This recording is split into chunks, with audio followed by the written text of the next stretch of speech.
let's talk about kriminologi. Bagaimana kita tahu awal mula terjadinya suatu kriminologi?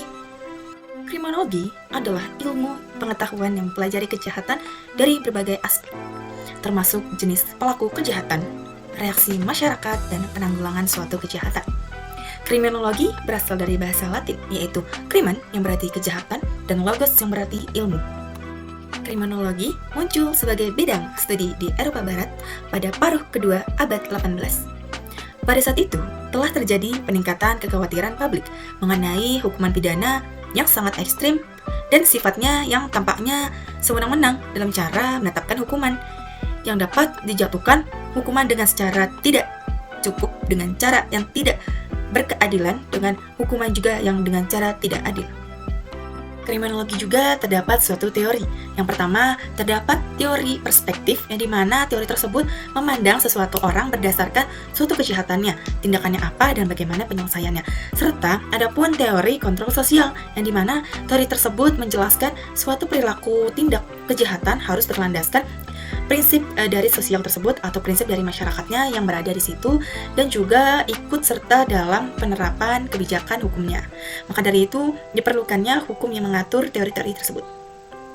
Dalam teori tersebut juga kriminologi mendapatkan teori yang sangat mengacu kepada kriminologi tersebut, yang berupa suatu teori mengenai suatu kumpulan pengetahuan yang menjelaskan penyebab dan pola perilaku kriminal. Terus terdapat juga pandangan mengenai teori, yaitu teori hewan, yang berupa teori suatu serigala dengan suatu serigala. Kenapa dikatakan teori serigala? Karena seseorang harus bisa menjaga dirinya masing-masing dari sebuah tindakan kriminal. Kenapa begitu? Dijelaskan dalam teori serigala, dikatakan bahwa seseorang hanya bisa melindungi dirinya sendiri tanpa mendapat perlindungan dari hukum ataupun perilaku lainnya. Maka dari itu diperlukannya hukum, karena hukum kriminal ini juga mengacu pada pandangan utama masyarakat agar tidak selalu menjaga diri sendiri-sendiri dan ikut dapat menyelamatkan keseluruhan dengan prinsip agar suatu serigala tersebut tidak memakan atau tidak membunuh suatu saudara lainnya. Maka dari itu diperlukannya hukum kriminologi agar terjadi keseimbangan dalam kendalinya, dalam ketegangan umum dalam masyarakatnya, dan juga ikut andil dalam penindakannya. Maka dari itu, terbitlah suatu ilmu mengenai kriminologi atau kriminologi yang berarti ilmu mengenai tindakan kriminal. Jadi, kriminologi tersebut dapat juga menjadi suatu cabang ilmu hukum atau cabang ilmu utama yang berupa ada sosiologi hukumnya yang berisi tentang kejahatan adalah suatu perbuatan dilakukan oleh manusia yang dapat ditindak oleh suatu kejahatannya berupa sanksi. Selanjutnya, terdapat psikologi hukum. Psikologi hukum ini menjelaskan tentang bagaimana seseorang dinilai tentang psikolog atau gangguan dari otak, fungsi, dan sebagainya, yang dimana bisa menjadi suatu hal yang bisa ditindak oleh hukum untuk seseorang tersebut melakukan kejahatannya.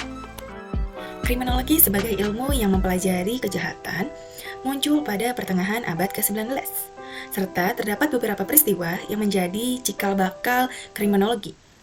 Menurut Paul Topinard, seorang antropologi Perancis, mengatakan bahwa pertama kali menggunakan istilah kriminologi sebagai penelitian atas pengaruh bentuk-bentuk tubuh atau terhadap pelaku kejahatan yang dilakukan oleh seseorang.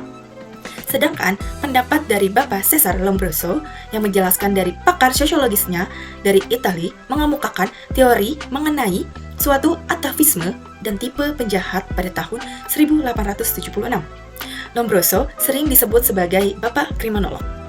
Serta terdapat juga pandangan ahli menurut Enrico Fermi yang menjelaskan suatu teori yang berasal dari tokoh aliran lingkungan dari suatu kejahatan yang dikembangkan dan dikemukakan teorinya untuk mengenai hubungan kausalitas. Dan juga kriminologi tersebut telah dapat dikatakan pendapatnya oleh para ahli tersebut. Serta kriminologi juga dapat dijelaskan dalam berbagai hal terkait kejahatannya, seperti bentuk, penyebab, konsekuensi, dan juga reaksi sosial. Pentingnya juga reaksi sosial dalam masyarakat terhadap suatu kejahatan, yang dimana suatu reaksi tersebut mengundang adanya suatu pidana atau tindak pidananya yang dikemukakan oleh undang-undang dan dapat juga diatur dalam perundang-undangan. Agar sesuai dengan kebijakan pemerintah, maka kriminologi juga ditinjau terlebih dahulu menurut fungsi-fungsi kebaikan dalam kejahatan dan pandangan masyarakat. Menurut pakar ahli yaitu Edwin Sutherland yang menjelaskan tentang suatu kriminologi adalah seperangkat ilmu pengetahuan yang memandang suatu kejahatan berdasarkan suatu fenomena sosial yang meliputi suatu proses dalam pembuatan undang-undang, pelanggaran, dan juga undang-undang serta reaksi masyarakat terhadap jenis pelanggaran undang-undang tersebut. Serta kejahatan menurut Bapak Edwin Sutherland dijelaskan dalam beberapa aspek, yaitu ada aspek yuridis dan juga aspek kriminologis.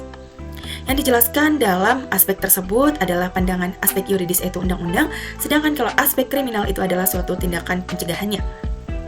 Serta kriminologi diatur dalam prinsip kepastian hukum, persamaan di depan hukum, dan keseimbangan di depan hukum atau dalam kejahatan hukumnya. Dalam kriminologi juga dijelaskan beberapa konsep, seperti adanya konsep family studies yang dikembangkan oleh teori labeling, yang dimana teori labeling ini berarti adalah teori yang menandakan suatu masyarakat menurut pandangannya memandang masyarakat lainnya seperti suatu hal orang yang telah melakukan suatu tindakan kriminal.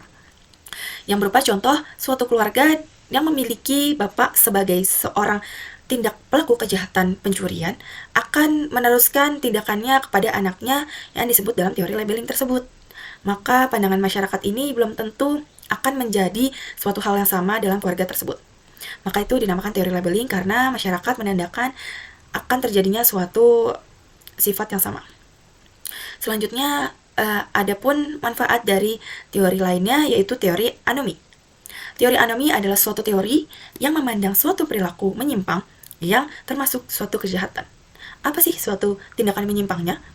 Suatu tindakan penyimpangannya yaitu adalah suatu perilaku kejahatan yang hanya didasari oleh keinginan seseorang tersebut.